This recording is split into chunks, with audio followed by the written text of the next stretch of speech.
Ambassador Muthaura, please come and say something. We look upon you in public service. You are such a man. Thank you very much. Yeah. Thank you very much. I really wish to congratulate very much all those who have organized this event. Sometimes in Kenya, we forget our leaders. And what we are doing now is make sure that we don't forget our leaders. Your appreciation will become visionary so that we are able to do more and value our contribution to the country. I want to say that the professors who spoke to us about Kibaki, I think they spoke very well, but I think they forgot a few things which would have even made their presentations very strong. And this is education. I think Kibaki made a great impact in this country on education, not just primary. You know, because the party came with the free primary. But soon after that, Kibaki introduced free-day secondary so that to expand the need of the needed education. So that really expanded education in this country. We don't stop there. We also introduced technical education so that every country, and to have a technical institute to empower people. More than that, we grew up the expanded university education from 6 public universities to 22. And soon after, the number went even up to, I think that we did at 4. So for me, the impact that Kibaki has had on education is really what is transforming this country. There's no doubt. Sometimes we get a bit worried about the youth in the country. But the youth has been empowered. So we have a responsibility as the leaders to make sure that we act ahead of the youth by expanding the economy. I'll tell you how when Mwai became an infant, when the Ministry of Youth was created, was in response to the Mwai menace. And we realized, Kibaki realized, that a lot of these people, youth, are idle. What do we do?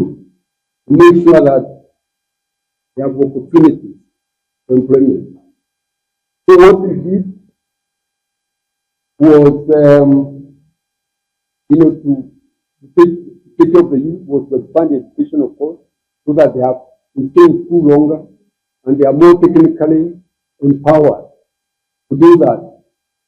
Then, on top of that, we really identify the sectors that needed to be expanded so that they can create more jobs. At that time in Nairobi, there were no high-rise buildings. In fact, we used to have near high-rise, somewhere near the South Nairobi Dam, near high-rise at Mwai Street. There was Kariako, which was done very early, and there's more high-rise also in Outer Ring. We didn't have high-rise apartments. So Kibaki opened up Nairobi for high-rise buildings and multiple use of buildings, not just residential. You can imagine Upper Hill, or just Bangalore. How many people are in Upper Hill in Bangalore in one way? How many people? places like Rimani, places like all these areas around Nairobi, even Parkland, Westland, Lavington, they were just bungalows with very few people. It was in just 1 acre, in one house, a family of 2 or 3. So you opened up and they look at Nairobi today.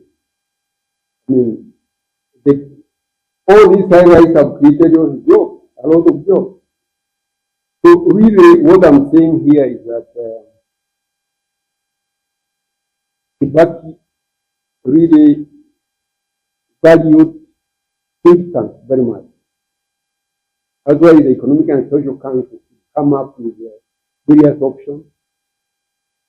And once he's convinced about the best options available, he just give us,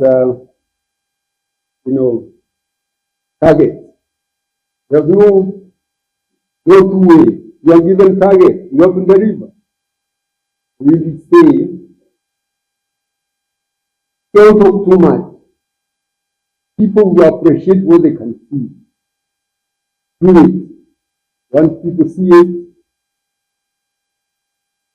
you remember the roads, the development of the roads, the country infrastructure, the ICT. I remember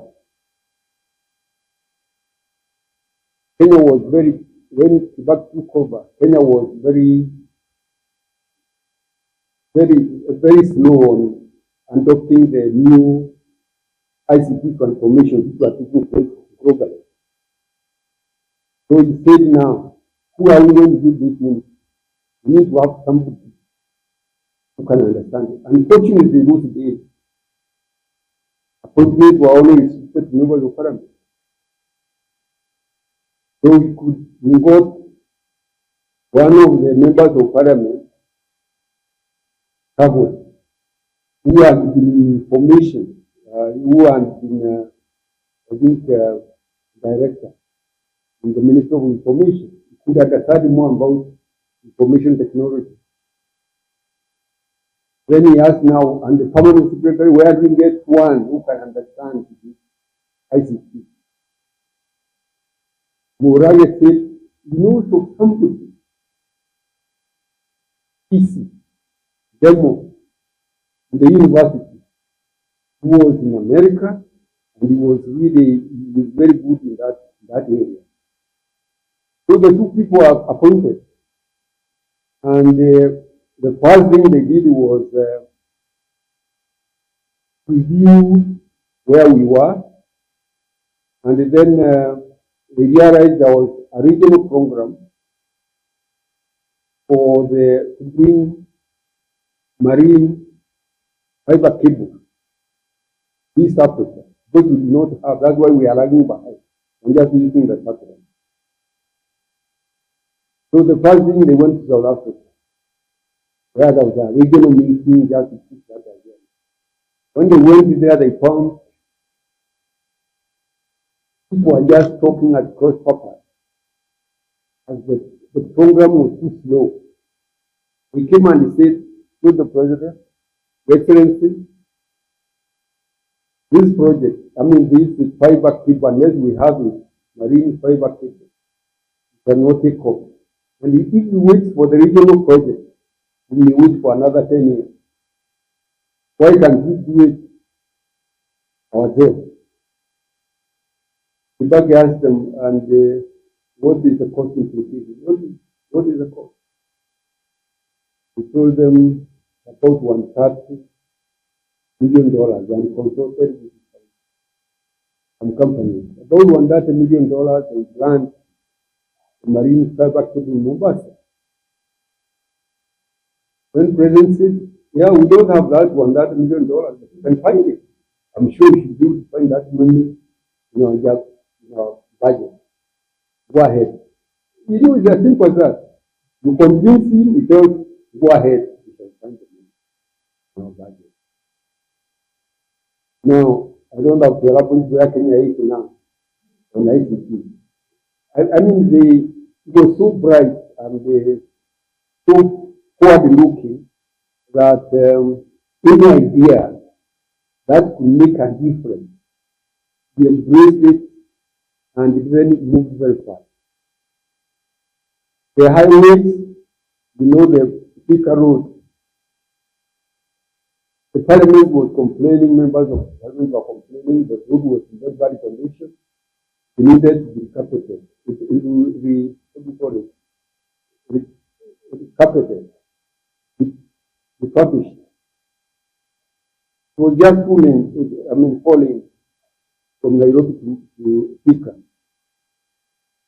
So we sent Kamau, who was the road engineer to African Development Bank. He went there. And the African Development Bank asked for statistics and what else. Even now, this road, with only 4 lanes, cannot serve this traffic, which is one of the heaviest in Africa. We need to think of a minimum of 6 lanes, 6, 8 lanes, for it to make sense. So they came and briefed the president. President told them, I think those people are making a lot of sense. Let's do it. We shall try to improvise money and do it. At that time, that $1 billion was like a lot of money.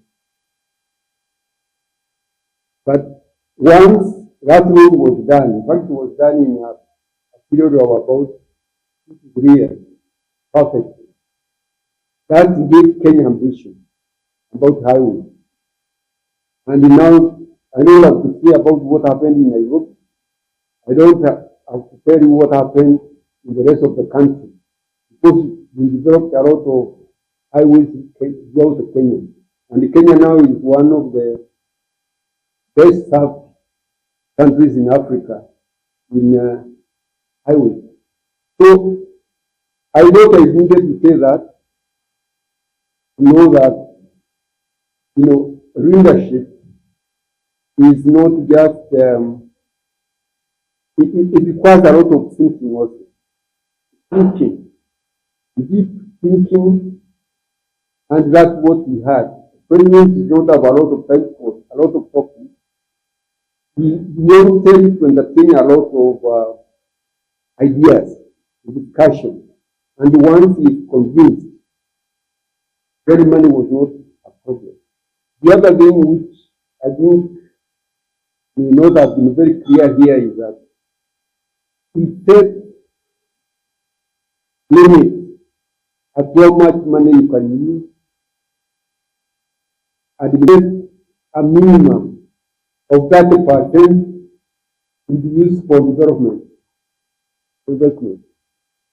So whenever you are presenting a budget, your budget should be like a maximum of 70% administrative and the other percent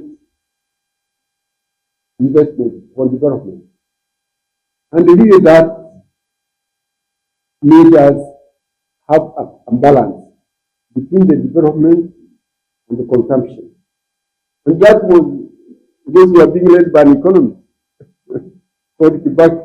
We want to balance the investment and the consumption. And that went on very well. The other thing is that an economist,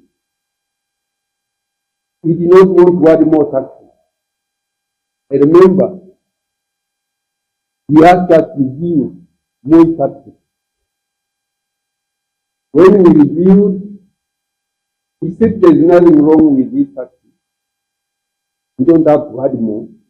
All that we have to do is to make tax collection more efficient and don't make people own, the tax responsibility. The people, the Kenyan people own tax responsibility.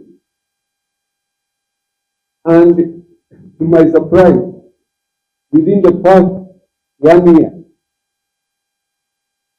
we moved the revenue from about 400 million. Total revenue was about 400, I think 40. something like that. 600, I think about 60 or 50. So the gap was a lot. We did not have any such. And then by the third year, we are around $1 billion. Sorry, trillion. So, in other words, their taxation is not just more and more taxes. It's actually the efficiency and the public ownership of the taxes. So I really want to say that those are two things, but I can talk and talk and talk because I learned a lot from our Excellency the President. He was a source of wisdom. If I tell you the way he handled the post-election violence, so that was like violence imposed on him. The way he handled it was unique in Africa because he did not want that violence to continue. He wanted it concluded as quickly as possible. That's why he agreed very fast to have Grand Coalition. When Grand Coalition was formed, he treated all ministers equally. Not to say this is this minister, this is ministers were his handlers, and they deliver in their sector. I remember also the experience that we had of post-election violence at that time. We realized the violence actually should have been controlled, but we didn't have enough police. We had very few policemen in the country. We look even at the military, we had very few people in military. Our military were very in numbers. We just give orders so that we don't go through those type of experiences again.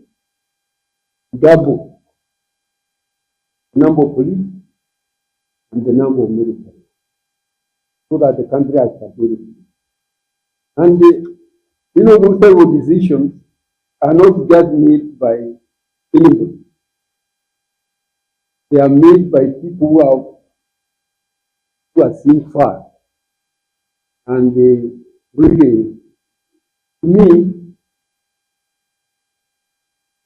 I think people are writing a book, but at that time I was writing mine. I don't know whether we published that book. I think it was published, but more needs to be done, to be written about that. Thank you very much.